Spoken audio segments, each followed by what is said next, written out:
In my opinion, the Goss Harag greatsword is one of the best looking greatswords in the game right now. It looks completely brutal and fierce, and butchering monsters with it is extremely satisfying. Unfortunately, there are some things that hold it back, primarily its blue sharpness. But in version 2.0 of Rise, the Abominable Greatsword gets a small boost and it has begun to catch up to the Tigrex Greatsword in terms of efficiency.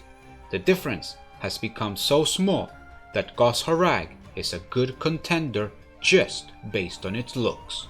But before getting to the build, there are two things that you must take into consideration when looking at this set. First, this build will evolve as new content is released. It is a base build. I will revisit it every time that we get an update in order to improve it.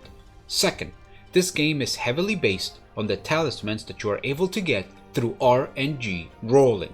As such, the better your talisman, the better your build. Unfortunately, we cannot control which talisman we get, so I will be making this build with the absolute minimum requirement possible. No god talismans, no lucky rolls, just the minimum. Let's get started. The equipment we will be running is a fully mixed set taking parts from many different monsters. Our weapon will be the Goss Harag Greatsword, also known as the Abominable Greatsword, and for armor, we will be using the high-rank versions of the Teostra Helm, the Anjaneth Chest, the Rathalos Gloves, the Anjaneth Waist, and the Hunter's Greaves. The talisman we are using is a Fatal Tempest talisman that gives us 1 point in Weakness Exploit with a level 2 decoration slot. This is the most important piece of the build. The talisman you see here is the minimum requirement to run the basic greatsword builds that we have access to at this moment. Better talismans will improve your build, but this is the least you need to have to be able to take full advantage of the tools we currently have access to in the game. As mentioned before, we will be using the Goss Harag Greatsword because it has an incredibly powerful aesthetic and an equally powerful swing. The Abominable Greatsword boasts 230 raw attack, the highest in the game so far. It has 30 hits of natural blue sharpness and a natural affinity of -15% that we can increase to -9% thanks to the Affinity Boost 2 skill in the Rampage slot. It also provides us with one level 2 decoration slot, arguably the most useful kind in the game, which will allow us to further increase its affinity. Before moving on, I will explain how you can get the Affinity Boost 2 Rampage skill on this greatsword. As you can see, within the ramp up options of the Abominable Greatsword, there is no Affinity Boost 2, just Affinity Boost 1. In order to be able to have access to this, we need to go back the upgrade tree to the Kimura Cleaver 3. If you take a look, this weapon does have access to the Affinity Boost 2 ramp up option. We are going to transfer this to the Goss Harag Greatsword through inheritance. First, make a Kimura Cleaver 3, then upgrade it with the Affinity Boost Rampage skill. Now, continue upgrading this exact Kimura Cleaver 3 down the Goss Harag tree until you reach the Abominable Greatsword. Remember to not forge the Goss Harag Greatsword, but to upgrade the Kimura Cleaver 3 into it. If you do this correctly, the Affinity Boost 2 Rampage skill will remain with the weapon, and it will inherit into the Abominable Greatsword. This is only a 2% increase, but every bit helps. Returning to the build, the decorations that we use are the ones that follow. On the Greatsword, 1 Expert Jewel.